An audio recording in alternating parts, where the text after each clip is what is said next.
Bismillahirrahmanirrahim. Assalomu alaykum va rahmatullohi va barakatuh. Buxoriy sharifimizda prezidentimizning farmonlari, tashabbuslari bilan Bahouddin Naqshband ilmiy tadqiqot markazi ochildi.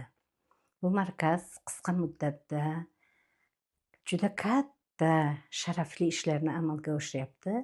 Ana shunday ishlardan biri Fohiraning faxrlari degan ma'naviy ma'rifiy tadbirni tashkil etganlar va bu tadbirda Buxoromizning sharafi, asl farzandlari Sadriddin Salim Buxoriy va Samad Azimov haqidagi tadbirni tashkil etyaptilar.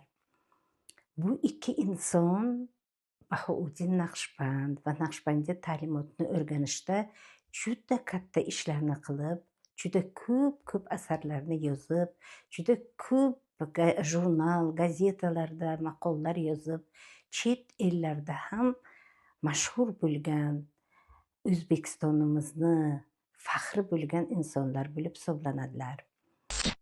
Men bugun ana shularning hayoti haqida ma'lum bir qirrani birozgina ochib bermoqchiman, chunki bular haqida gapirish juda keng, bularni dunyoqarashi, qilgan ishlari Naqshbandiyaga doir va ana shuning falsafiy tomoniga bir fikr bildirmoqchi edim. Birinchidan shu aytmoqchimanki, 1993-yilda Bahouddin Naqshbandning 675 yilligi nishonlandi.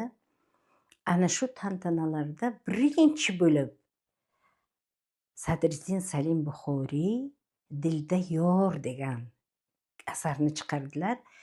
O'sha asarda birinchi marta xalqimiz tariqat nima, tasavvuf nima, Bahouddin Naqshbandga oid bo'lgan barcha manbalarni qisqagina ma'lumot berdilar. Shu yilni o'zi yana Sadriddin Salim Buxoriy Bahouddin Naqshband va 7 pir degan kitobini chiqardilar. Maydagina risola bo'lsa ham birinchi marta xalqimiz o'sha vaqtda 7 pirlar haqida ma'lumotga ega bo'ldilar. Keyinchalik bu ishni davom ettirib, har bir manbani aniqlab, o'sha joylarga borib, aniqlab asarlar yozib, keyinchalik 277 pir degan katta asar yozib, Buxoromizdagi hamma pirlar haqida ma'lumotlar berdilar. Keyin o'sha Samad Azimov bilan birgalikda yozgan ularni Buyuk G'ijduvoniylar degan kitoblari bor. Boyazid Bastomiy va Navoiy ziyoratgohlari haqidagi nimalari bor. Ana shu yerda men aytmoqchi edimki, demak o'sha Naqshbandiya ta'limotini 7 pirlar haqidagi va bu umuman valiylar haqidagi ensiklopedik deylik ma'lumot beruvchi asarlarni bizlarga qoldirgan bu ikki insonning katta xizmatlari bor. Ana shu yerda men birdan nima aytmoqchi edimki, yana birinchi bular ishni manbalarni tarjimasidan boshladilar. O'sha yubiley yillarda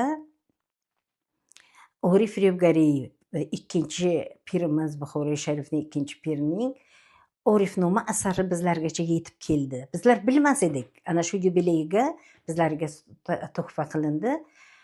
Sadriddin Salim Buxoriy Isroil Suponiy bilan birgalikda shu asarni o'zbek tiliga tarjima etib, juda keng tirajda chiqarib, xalqimizga yetkazdilar. Shu bilan birgalikda Muhammad Boqirning Maqomoti Xo'ja Bahouddin Naqshband asarini ham tarjima etib, Durdona degan risola chiqardilar va shu yerdagi chiqargan narsalarni radio orqali, suhbatlar orqali, maqollar orqali ham xalqqa yetkazdilar. Sadriddin Salim Buxoriy va Samad Azimovning o'ziga xos boshqa tarjimonlardan farqlari shundaki, bular nemis tilini juda yaxshi biladilar, nemis tilini mutaxassis edilar. Sadriddin Salim Buxoriy Gyotening sharq va g'arb devonini o'zbek tiliga tarjima etdilar. Endi u kishi o'sha Sadriddin Salim Buxoriy shunchalik Naqshbandiyani yaxshi tushunib, mohiyatni anglaganlarki, o'sha bu ta'limotdagi 11 ta rashha, o'sha hayotbaxsh o'gitlari Gyotening asarlarida bor joyini olib bizlargacha yetkazganlar. Ana shu Gyoteni hushdardam, ya'ni har bir dam, har bir nafasdan ogoh bo'lishga doir shunday nazmiy parchalarni tarjima etganlar. Nafas olmoq hamda chiqarmoq erur, ikki ehson. Buni anglamoq zarur. Biri siqar, o'zgasi yangi quvvat. Shular sabab hayot go'zaldir, g'oyat. Allohga shukr de, nafas olgan on, shukr de, nafasni chiqargan zamon. Qanchalik go'zal qilib o'shani tarjima etganlarki, haqiqatan hayotning go'zalligi o'sha nafasni kirib, nafasni chiqib, shu nafaslar orasidagi vaqtni ham to'g'ri Alloh roziligi yo'lida sarflash bo'lib hisoblanadi.